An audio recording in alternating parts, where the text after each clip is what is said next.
Ang mabuting balita ng Panginoon ayon kay San Mateo, chapter 1, verse 16, and verse 18 to 21, and verse 24a. Si Jacob ang ama ni Jose na asawa ni Maria.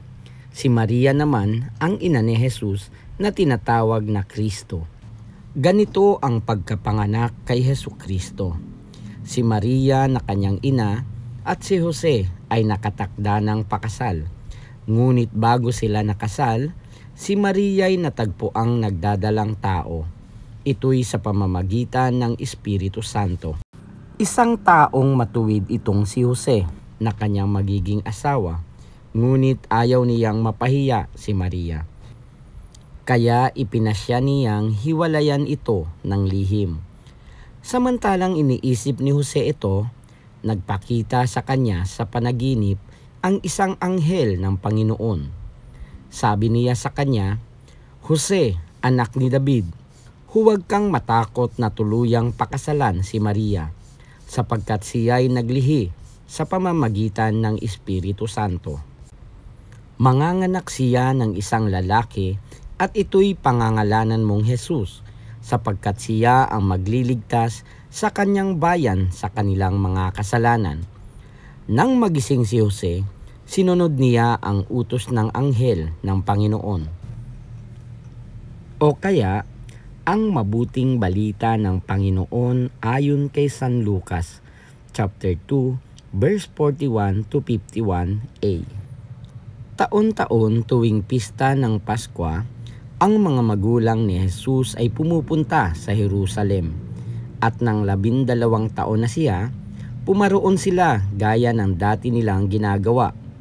Pagkatapos ng pista, sila'y umuwi na. Nagpaiwan si Jesus sa Jerusalem, ngunit hindi ito napansin ng kanyang mga magulang. Sa pag-aakala ng isa na si Jesus ay kasama ng isa, nagpatuloy sila sa maghapong paglalakbay. Nang malaman nilang hindi siya kasama, siya'y hinanap nila sa kanilang mga kamag-anak at kakilala. Hindi nila siya matagpuan, kaya't bumalik sila sa Jerusalem upang doon hanapin.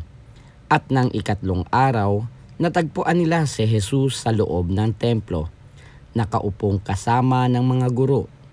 Nakikinig siya sa kanila at nagtatanong, at ang lahat na nakarinig sa kanya ay namangha sa kanyang katalinuhan. Nagtaka rin ang kanyang mga magulang nang siya'y makita. Sinabi ng kanyang ina, "Anak, bakit naman ganyan ang ginawa mo sa amin? Balisang-balisa na kami ng iyong ama sa paghahanap sa iyo." Sumagot siya, "Bakit po ninyo ako hinahanap? Hindi ba ninyo alam na ako'y dapat na nasa bahay ng aking ama?" Ngunit hindi nila naunawaan ang pananalitang ito. Siya'y umuwing kasama nila sa Nazaret at naging isang masunuring anak.